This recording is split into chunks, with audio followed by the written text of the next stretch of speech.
ஆளின் செய்யும் நிதானின் செய்யும் என நாடி வந்த கோளின் செய்யும் கொடுங்கூற்றின் செய்யும் குமரேசர் இரு தாளும் சிலம்பும் சதங்கையும் தண்டையும் சண்முகம் தோளும் கடம்பும் எனக்கு முன்னே வந்து தோன்றினேனே.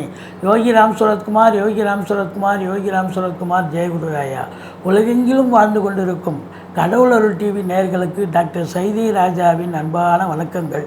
நாம் இப்பொழுது இந்த எபிசோடில் ஒவ்வொரு ஜாதகத்தையும் அட்சய லக்கண பദ്ധதி முறையில் ஆய்வு செய்ய போகிறோம். இந்த அட்சய லக்கண பദ്ധதி முறையை எங்களுக்கு சொல்லித்தந்த உயர்திரு பொதுவுடை மூர்த்தி அவர்களுக்கு இந்நேரம் நான் நன்றி சொல்ல கடமைப்பட்டுகிறேன். இப்போது நீங்கள் date of birth, time of birth, place of birth, ஒரே ஒரு கேள்வி, உங்கள் பேர் கண்டிப்பாக வேணும். ஒரே ஒரு கேள்வி கேட்கணும். இதில் அந்த 5 விஷயத்தில் ஏதாவது ஒன்று மிஸ் ஆனாலும் நாங்கள் போட இயலாது. ரெண்டாவது, ஒரு சிலர் கேட்குறீங்க, வேலையை பற்றி சொல்லுங்கள், அப்புறம் திருமணத்தை பற்றி சொல்லுங்கள், எதிர்காலத்தை பற்றி சொல்லுங்கன்னு நிறைய கொஷினை கேட்குறீங்க. ஒன்றே ஒன்று கேளுங்க, ஆனால் ஒரு தடவை கேட்டால் போதும், கண்டிப்பாக நாங்கள் பதில் சொல்லுவோங்க. வாங்க ஜாதகத்தை ஆய்வு செய்யலாம். இப்போது நாம் ஒரு ஜாதகத்தை ஆய்வு செய்வோம். இவர் ஒரு ஆண் ஜாதகர். 7/7/1979 பிறந்திருக்கார். 9:24 AM செங்கல்பட்டு. வேலையை பற்றி சொல்லுங்கள் அப்படின்னு சொல்கிறாரு. இவருடைய ஜாதகத்தை ஜென்ரேட் பண்ணி பார்க்கும்பொழுது ரிஷபத்தில் செவ்வாய், சூரியன், சுக்கிரன், மிதுனத்தில் புதன், குரு, கடகத்தில் சனி, ராகு, சிம்மத்தில் சந்திர பகவான், விருச்சிகத்தில் கேது பகவான், கும்பத்தில் இருக்கிறார்கள். பிறப்பு லக்னம் என்பது சிம்ம லக்னம். இப்போது வயதின் லக்னம் வளரும் லக்னம் தனுசு லக்னமாக இருக்கிறது. இப்போது இவருடைய வயசு அப்படின்னு பார்க்கும்பொழுது 21, ஒரு 24, 45 வயசு நடந்துக்கிட்டு இருக்கு. இவர் ஒரு ஆண் ஜாதகர். வேலையை பற்றி சொல்லுங்க அப்படின்றார். இப்போ லக்னாதிபதி குரு போய் 8ஆம் இடத்துல உட்காந்துட்டார். 1க்கும் 4க்கும் ஆதிபத்தியம் பெற்று 8ஆம் இடத்துல போய் உட்காந்து இருக்கார். அப்படின்னும் போது இது நல்ல நிலையா அப்படின்னா சரியில்லை. இப்போ ஜாதகர் தீராத வம்பு, வழக்கு, கடன் போன்றவற்றில் இருக்கிறார் அப்படின்னு நம்ம சொல்லணும். கண்டிப்பாக இவருடைய 1-4க்கு ஆதிபத்தியம் பெற்று 8ஆம் இடம் என்பது தீராத கடன், தீராத வழக்கு, வம்பு, நோய் சம்பந்தப்பட்ட விஷயங்கள் அப்படின்னு கூட சொல்லலாம். சரி, இப்போது 10ஆம் இடத்த அதிபதி எங்கே இருக்கார்? அவர் 8ல் இருக்கார். அவர் 8ல் இருக்காருன்னா இவருக்கு இந்த 10க்கு 11 நல்ல இடம், 10ஆம் இடத்துக்கு 11 நல்ல இடம். ஆனால் இவருக்கு 8ஆம் இடம்.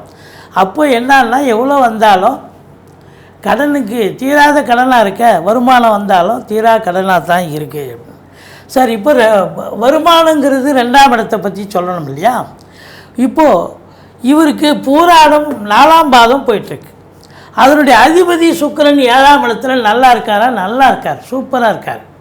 இவரை பொறுத்தவரையிலையும் இந்த தனுசு ஏல்வி 26/3/2016 26/3/2026 10 ஆண்டு காலம் இயங்கக்கூடிய குரு பகவான் 8/2026 வரைக்கும் 8ல் தான் இருக்கார். அப்படின்னா அப்போ 8 இந்த லக்னம் இருக்கிற வரைக்கும் அவர் தீராத கடன், வம்பு, வழக்கு இருக்கத்தான் இருக்கும் அப்படின்னு சொல்லணும்.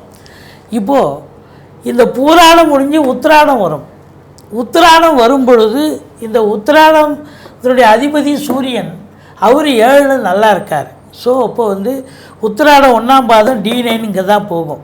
அதாவது நிகழ்காலம் என்பது 1, 4, 7, 10.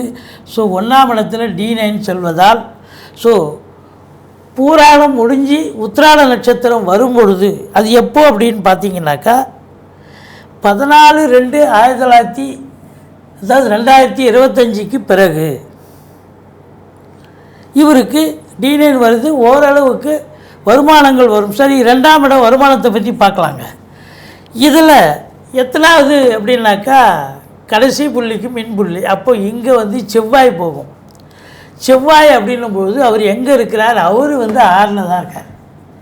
அப்போ வருமானம் வருதான்னா வருமானம் இல்லை, வருமான தடை இருக்குது அப்படின்னு நம்ம சொல்ல வேண்டிய சூழ்நிலை இருக்குது. அப்போது இவரை பொறுத்தவரையிலையும் உத்திராடம் 1ஆம் பாதம் செல்லும் பொழுது கடைசி பாதம், அப்போது உங்களுக்கு லக்னம் மாறும். லக்னம் மாறும் பொழுது ஓரளவுக்கு நன்மைகள் நடக்கும். ஆனால் இந்த லக்னாதிபதி கூட 8ல் போய் அமர்ந்துட்டார். இவருக்கு எங்கே போனாலும் பிரச்சனையான ஒரு வேலையாக தான் இருக்கும். பிரச்சனையிலேருந்து வெளிவரது ரொம்ப கஷ்டம்தான் இவருக்கு. பட் இருந்தாலும் இவர் கேட்ட கேள்விக்கான பதில் அந்த 14/2/2025 பிறகு இவருக்கு டெஃபினட்டாக வேலை வாய்ப்பு கொஞ்சம் சுமாராக இருக்கும். கடன் காட்சிகள் இவருக்கு ஹெவியாக இருக்குது, படிப்படியாக தான் குறையும் அப்படின்னு சொல்கிறோம்.